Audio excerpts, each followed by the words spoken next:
Hi guys, welcome back to the Mighty Blues. It is the player ratings. Wolves 3, Everton 0 today at Molineux Stadium. A game of football that we certainly will want to forget very, very quickly. An awful performance today. We've lost a couple of games on the bounce recently, and we've been able to talk about positives from those games. You know, whether it be the fight, the effort, the desire, being unlucky at times, not having enough at times, but still giving everything. Well, there's not many positives we can take from that today. We were absolutely horrendous from the first minute to the last minute, and we didn't deserve anything. We didn't deserve anything out of it, and I've got no problem with saying that. I think the manager got it wrong. The system was poor for me. The team selection was strange in terms of certain players being put in there when I don't think it was necessary. His in-game management for me was really poor. You know, I can understand maybe why he went with a 5 at the back, because we've got injuries, because we've got a couple of key players out, but I will never understand why he didn't make any changes at half-time. Sean Dyche, for me, it was so blatantly obvious that that system and that setup and those players were incapable of putting a performance in, that it needed to be changed at half-time, and the fact that we only went in 1-0 down at half-time was a blessing, really, because had we have changed it, gone back to a 4 at the back, and maybe brought a couple of attacking substitutes on, we may well have gone and got something out of that game when we were so poor in that first half. But he didn't change it. He wasn't proactive today. He waited until we went 2-0 down and then 3-0 down before he made any, substantial changes. And by that point, it was far too late. Players I thought were poor today. Generally, yes, tiredness and fatigue and things like that come into play. But I think what we've saw today is just how much this Everton team struggles when it is ripped to bits by injuries and various other things. The absence of Abdoulaye Doucouré once again has been so evident today. And yeah, the moment he returns to fitness and is available to start games of football again for Everton, the moment things will start to get better. Anyway, this is the player ratings. We have done the instant match reaction. If you haven't checked that out, please go and do so. This is the show where we give every player a rating between 1 and 10. 1 being terrible, 10 obviously being unbelievable. I'll give you a spoiler. Nobody gets a 10. If you do enjoy this, please do leave a like. Don't forget to subscribe to the channel if you are new as well. Go and follow us on TikTok as well, the Mighty Blues EFC, because we're uploading clips from this video, from the instant match reaction, over on TikTok. So if you see this and think, I haven't really got 20 minutes to spare here, then, well, A, watch it a little bit later when you have got 20 minutes to spare, please. But B, you can always go on TikTok and the important bits will be clipped up and put on there. Anyway, without further ado, let's get straight into it, because I've got a banging headache and I'm absolutely starving. In goal, Jordan Pickford.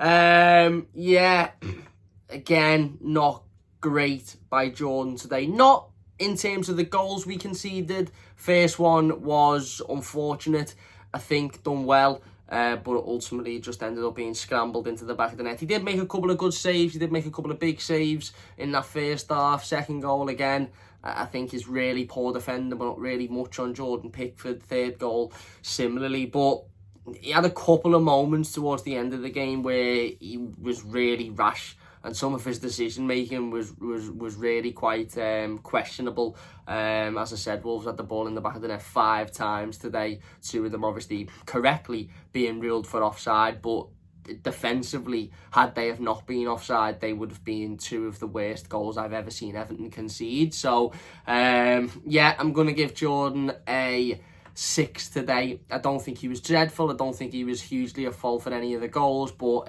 he wasn't great either. Let's be perfectly honest, he wasn't great. Right back then, Nathan Patterson, or right wing back, I suppose, Nathan Patterson. I'm going to give him... Going to give him a 5.5 today. Yeah, not great.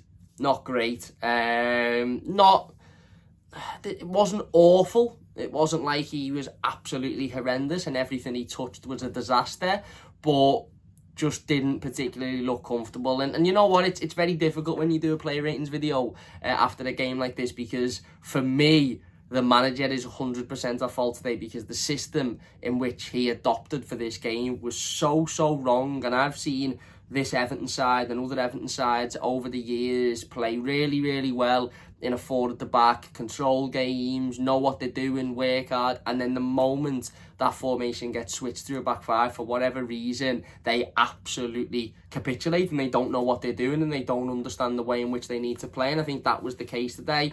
Again, I don't think Nathan was absolutely horrendous, but I don't think he was particularly great either, to be honest with you. He didn't really have much going forward. The problem with a five at the back is you can only really get away with playing a five at the back if, well, A, you've got three centre-halves that understand how to play it and are comfortable playing it, which I don't think Everton do, but also if you've got full-backs that are bursting forward and are able to put balls into the box and create opportunities and, you know, a good attacking full-backs. And for as much as I think Mykolenko has improved going forward, I don't think I would call him a great attacking full-back, and Nathan Patterson isn't a great attacking full-back either. So, that sort of nullifies the five at the back. The moment you take those two things and you think, well, A, we haven't really got three centre-halves who are all comfortable playing in that position. In fact, we've only got two centre-halves that I deem good enough to start week in, week out in the Premier League. The other two, for me, are not good enough. So we haven't even got three centre-halves that you would deem good enough, never mind good enough to play in that formation. And B, we haven't got full-backs that are confident or good enough going forward to be able to provide that width. And yeah, I think the formation killed him a little bit today, Nathan, but he can get a 5.5 because he had to go, he ran round and he wasn't dreadful, I suppose. Into the back line then, James Tarkowski. I'm going to give him a 5.5 as well. I thought he was a little bit all over the place, James Tarkowski, today. I thought he was a little bit everywhere and nowhere at the same time. He had a couple of moments where he seemed to lose his head a little bit. Like I said, not comfortable. He didn't look comfortable. You know, the biggest credit I can give James Tarkowski this season is that in near enough every game. By the way, we're talking about a player who's played every single Premier League game for Everton since he joined the football club, you know, not last summer, the summer before. So, you know, 18 months he's played every single Premier League game. And we're talking about a player who has looked comfortable in near enough every one of those games. Yes, he's had bad games. Yes, he's had off days, but you know, more often than not, he looks so calm, he looks so collected, he looks so comfortable. Even when we've lost games or we've conceded goals, it hasn't necessarily been down to him. Today, he looked all over the place. He didn't look like he knew where he was supposed to be. He didn't look like he knew what he was doing. I think it was overcrowded. I didn't think we needed that extra centre-half in there. I think it overcrowded things and therefore had an effect on the way in which the three of them performed. Yeah, I just don't think it was his best game for Everton today, I'll be perfectly honest. So I'm going to give him a 5.5. Michael Keane then next to him. Look, I'm going to give him a 5. I've seen a lot of people discussing Michael Keane on social media today. Did he play well? Not for me. Was it a great performance? Not for me. Did the 5 at the back formation have a negative effect on him? Probably, because he doesn't know how to play that formation either. He isn't comfortable playing that formation. The reality of the situation is Michael Keane isn't good enough to start week in, week out for Everton in the Premier League. Michael Keane has had good games for Everton. Michael Keane has got positives to his game, and ironically a lot of those positives involve his play further up the pitch as opposed to defensively. And Michael Keane's had some games, like Burnley a couple of weeks ago, where he's been absolutely brilliant. He's stepped in, he's done a job, and in the absence of Jarrad Branthwaite, and he should be credited for that. But that doesn't mean that then he should play every week, or he should be pushed into the team and a system change and a formation change just to get him in the team. And I don't think that's what Sean Dyche did today. I think Sean Dyche had a number of different options. He could have gone with Danjuma in the 10, he could have gone with Gomez in there, or he could have gone with a back 5 and threw Michael Keane in there, and that's the one he went for. But it doesn't work. Doesn't work. It never has really worked at Everton. And as I said, Michael Keane, for me, today wasn't atrocious, but he showed why he shouldn't really be in there. And he doesn't need to be in there as well. He showed why he didn't need to be in there. I mean, I suppose the big question coming out of this is, had Everton had played 4 at the back, let's say for argument's sake Everton had played the usual back 4 and maybe Gomez in the midfield or Danjuma in the 10, etc, etc. I'm not saying we'd have gone on and won that game today, so it's solely Michael Keane's fault, but would we have lost in the way in which we did today had we have played a flat back 4? I'm not convinced we would have. So therefore, there's no need for a back five. And we all know Michael Keane isn't one of Everton's best two centre-half. So therefore, there's no really need for him to be in there. Got no problem with him being in there if there's an injury or there's a suspension, as he was against Burnley. And he done really well in that game. And if he is in there because there's a suspension or an injury, then you say, and he has a bad performance, then you say, well, who else are we meant to put in there? But today, there's alternatives for me there that the manager could have gone with, and that just wasn't it today. So, yeah, as I said, I don't think he was absolutely abundantly dreadful, but the goals we conceded, he is a part of. So, yeah, he's getting a 5. Yeah. Jared Brandtwaite next to him then. I'm going to give him a 5.5 as well. I think similarly, I don't think he was very good whatsoever. Again, just seemed a little bit confused, seemed a little bit uncomfortable, seemed a little bit off it. Probably because A, isn't used to playing in a 5 at the back, and B, there's no real need for him to be playing in a 5 at the back formation either. I think Jared and James Tarkowski would have both been relatively comfortable playing as a back 4 today in a back 2. They didn't need that additional centre-half. They didn't need that additional man. And we were all over the place. I could give all 3 of the centre-back. In fact, I'm going to drop it. I'm going to give Keane a 4. I'm going to give Tarkowski a 4.5, and I'm going to give Brandtwaite a 4.5 because I think 5's probably too generous. Yeah, they were all absolutely all over the place. Absolutely all over the place today. Left back then, Vitaly Mykolenko. I'm actually going to give him a 6.5. I thought he was probably Everton's best player today. Again, going forward didn't provide enough. But I don't blame Mykolenko for that in the same way as I don't blame Patterson for not providing enough going forward, because at the end of the day, we know as fans, so the manager should know, but we know as fans, these two players, for as hard as they work, for as much as they've improved, especially Vitaly Mykolenko, they're not attacking fullbacks. So they're not great going forward. So when you play them in a 5 at the back, you almost know instantly, well, not only have we got 3 centre-halves that are a little bit confused as to about how, what they're meant to be doing or how they're meant to be playing, but you've also got 2 wing-backs who are not going to give you anything going forward. Yeah, as I said, I thought he done okay today. A couple of one-on-ones that he won, a couple of battles that he won as well, was involved, was moving the ball around, was all right, but, as a wing-back, he isn't a wing-back. Neither of them two are wing-backs. So, what you expect when they're played in that position. Into the midfield then, James Garner, going to give him a 4 today. Thought he was horrendous. Nowhere near the ball. Barely touched it from what I can remember. Didn't really do much. Threw a couple of challenges in. Ran around a little bit.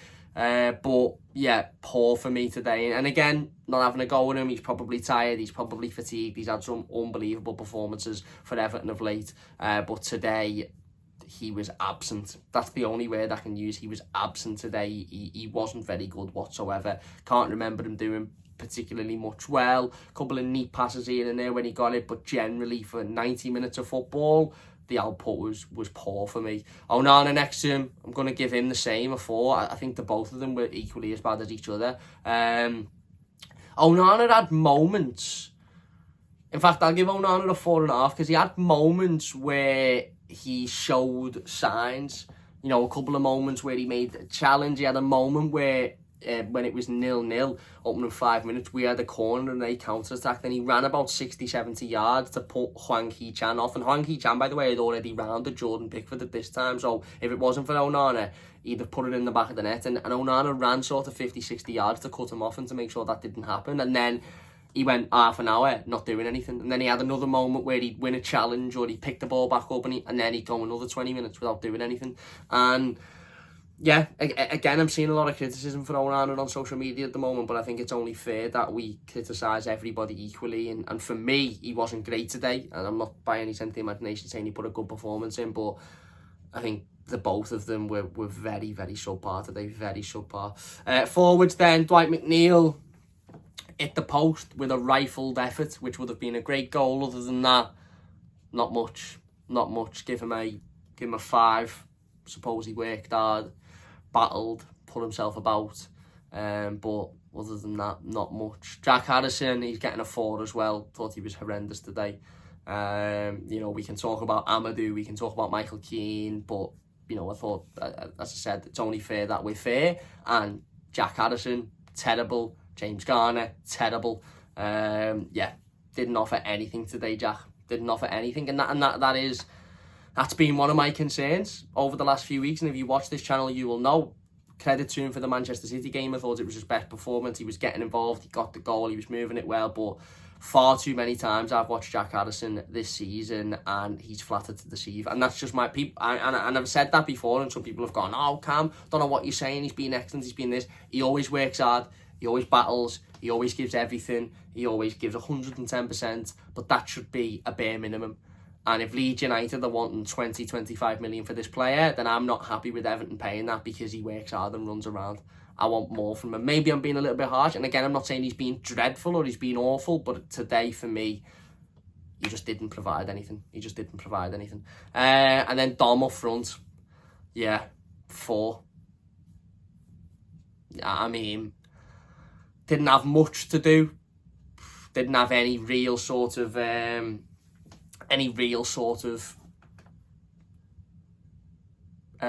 what's the word I'm looking for? There was nothing produced for him. He didn't have anything given to him. He didn't have any chances created for him. He did have one big chance, which ended up being offside, but had it not been offside, he still didn't make the most of. Dom looks tired for me. He looks tired. He looks fatigued. He looks like a player that needs a couple of weeks out. He looks like a player that needs a couple of weeks on the sideline, reset himself, get himself back to top level fitness, whatever it might be, and just have that time away, because he just looks like he's in he looks like he's in a maze at the moment, Dom. That's how I'd describe it. It's like he's in a maze and he doesn't know how to get out. He needs taken out of that maze, sitting down for a couple of weeks, give Beto an opportunity to have a few games on the spin. It's only fair, and then Dom can come back in from that point on. But yeah, again, not much from Dom today, was there? Not much from Dom. Onto the bench then, Seamus Coleman, gonna give him a 6. Come on. Obviously, lovely to see him back after his injury problems this season. Ran round, worked hard, did well. Obviously, far too late for him to come on and have any effect on the game, any impact on the game. But yeah, come on, ran round, did well. Danjuma, 5.5. Can't even remember him touching the ball, if I'm being honest. You know, we might have had 2 or 3 touches. I don't blame him for that. He come on with 10 minutes to go in a game we'd already lost, so I'm not having a go at him for that. For me, he should have been on at half-time, and then we'd have had a much better look at him, and we'd have been able to discuss him in much more detail. But yeah, who else come on? Beto, I'll be honest, at this point, I've got a banging headache, so at this point, I was lying down on the couch with my eyes closed, so I couldn't tell you whether Beto had a touch of the ball or not. I give him a 5. I assume he come on, put himself about and ran round. And Andre Gomez, yeah, 5. Again, I don't blame any of the subs, and it's not 5 because I thought they were all terrible or I expected them to come on. When you bring subs on at 3-0 down, when you should have brought them on at half-time, it's not really a fault of the substitutes that we've not come out of that game with anything, is it? So there you go. There is the player ratings. Let us know your thoughts in the comment section down below. Massive thank you all for watching. If you have enjoyed it, please leave a like, subscribe if you're new. We'll be back with the game review over the next couple of days, so look out for that one. But yeah, not a great performance today, not a great day at the office. Yeah, on the manager for me. There you go. Move on, onwards. Big thanks for watching. Leave a like if you've enjoyed it. See you after.